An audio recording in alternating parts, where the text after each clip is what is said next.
अऊज़ु बिल्लाहि मिनश शैतानिर रजीम। लक़द नसरकुमुल्लाहु फ़ी मवातिन कसीरा। बेशक अल्लाह ताला ने कई मौके पर जंगी मैदानों में तुम्हारी मदद फरमाई है।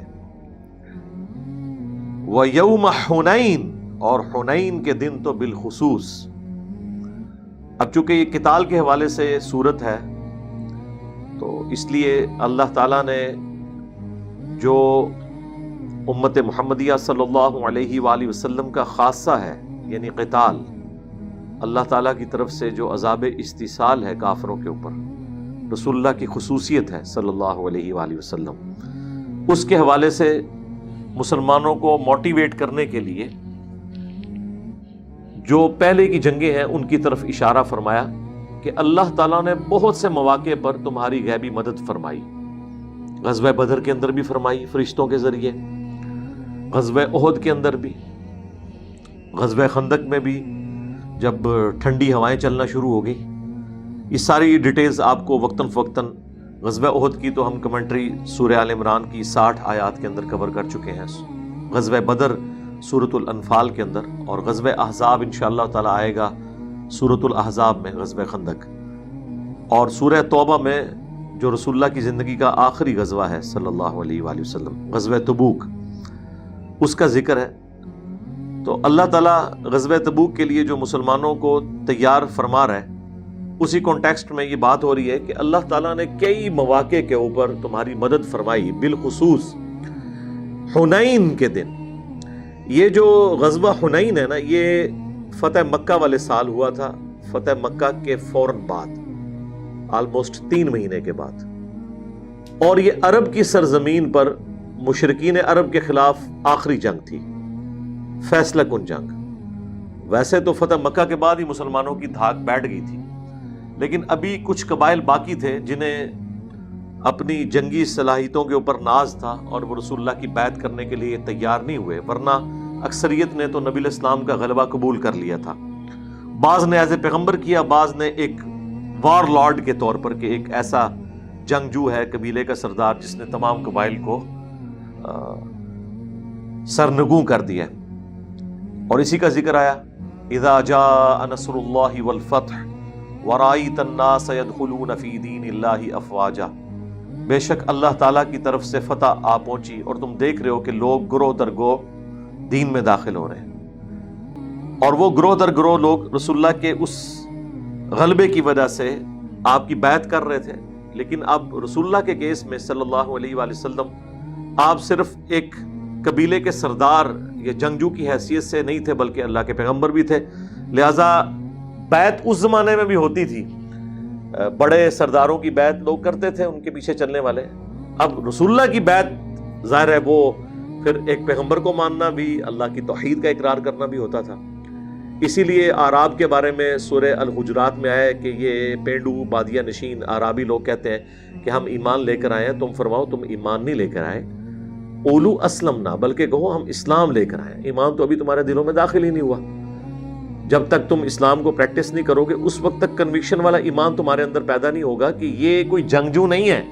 अगरचे जिहाद और क़िताल भी इस्लाम का हिस्सा है, लेकिन ये एज ए लास्ट रिजॉर्ट है। असल में तो ये अल्लाह के पैगंबर हैं, ये तुम्हारी आखिरत की हिदायत के लिए भेजे गए हैं, आखिरत की हमेशा की कामयाबियों के लिए।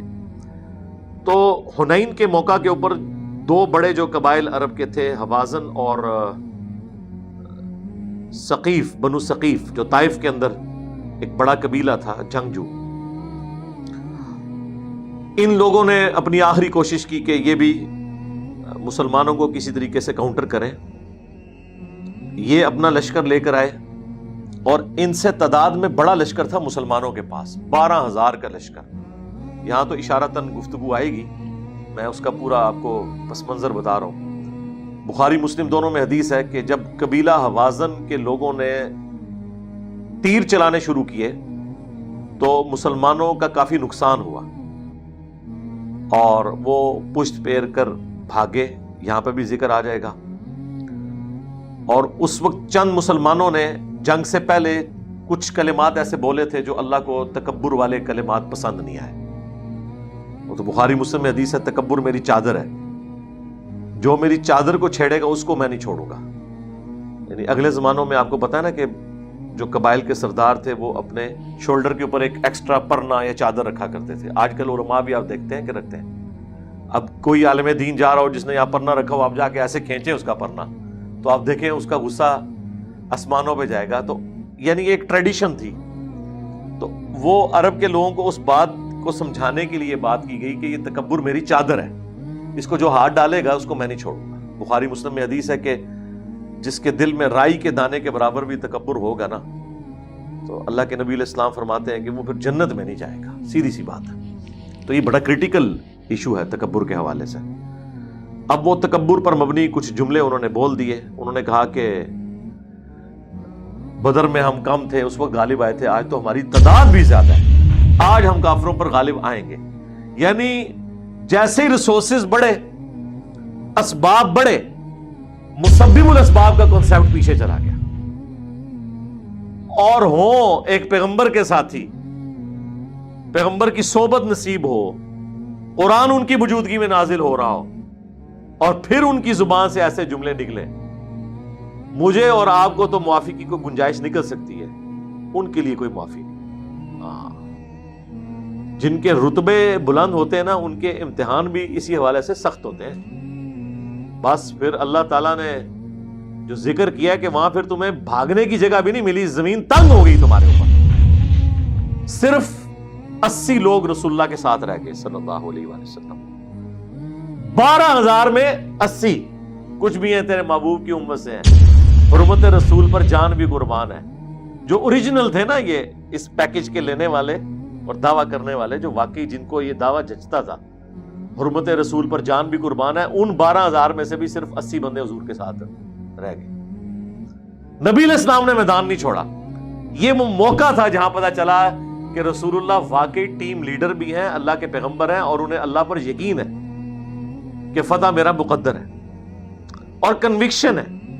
ورنہ عموماً آپ دیکھتے ہیں کہ سردار کبھی ایسے موقع پہ لیڈ کرنے کی بجائے پیچھے بیٹھتے ہیں. وہ کہتے ہیں پہلے سارے مر جائیں تو اینڈ پہ میری باری ہے.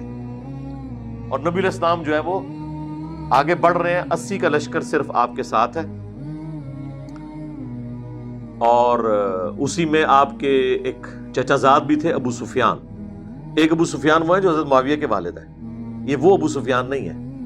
اچھا, وہ حالانکہ پورا نام ان کا بخاری مسلم میں لکھا ہوا ہے, لیکن وہ بخاری میں جب حدیث آتی ہے ترجمہ کرتے ہوئے صرف حضرت ابو سفیان رضی اللہ عنہ لکھا ہوا ہے. وہ بنو امیہ کی خدمت کرنے کے لیے نا, تاکہ پتہ چلے کہ اس سے مراد وہ ہیں. وہ نبی علیہ السلام کے خچر کی مہار پکڑے ہوئے تھے اور وہ آگے آگے چل رہے تھے, اور نبی علیہ السلام رجز پڑھ رہے تھے. ایسے اردو میں ہم رجز بھی بول دیتے ہیں, یہ اس کا پراپر جو پروننسیشن ہے رجز, یعنی جنگی سلوگنز بولنا, جنگی ترانہ, یہ ایسے جملے جو جوش بڑھانے کے لیے بولے جاتے ہیں. تو نبی علیہ السلام رجز پڑھ رہے تھے, انا النبی لا کذب انا ابن عبد المطلب, میں نبی ہوں اس میں کوئی شک ہی نہیں, میں عبد المطلب کا بیٹا ہوں. اب عبد المطلب رسول اللہ کے دادا تھے, بنو ہاشم کے سردار تھے, اور سارا عرب ان سے واقف تھا, ان کی بہادری سے بھی, اور خدا پر جو کامل یقین تھا. جو ابراہ کو انہوں نے کہا تھا کہ یہ اونٹ تو میرے حوالے کر, کعبہ جس کا ہے وہ اس کی حفاظت خود کرے گا. تو رسول اللہ صلی اللہ علیہ وآلہ وسلم نے یہ رجز پڑھا فی البدی, یعنی سمجھ لیں شعر کی فارم میں ہم وزن. ویسے تو آپ شاعر نہیں تھے, لیکن عرب کے لوگ عام گفتگو میں بھی چونکہ فصیح اللسان تھے, ان کی زبان کی عام گفتگو بھی بڑی ردیف اور قافیوں کے ساتھ ملی ہوئی ہوتی تھی.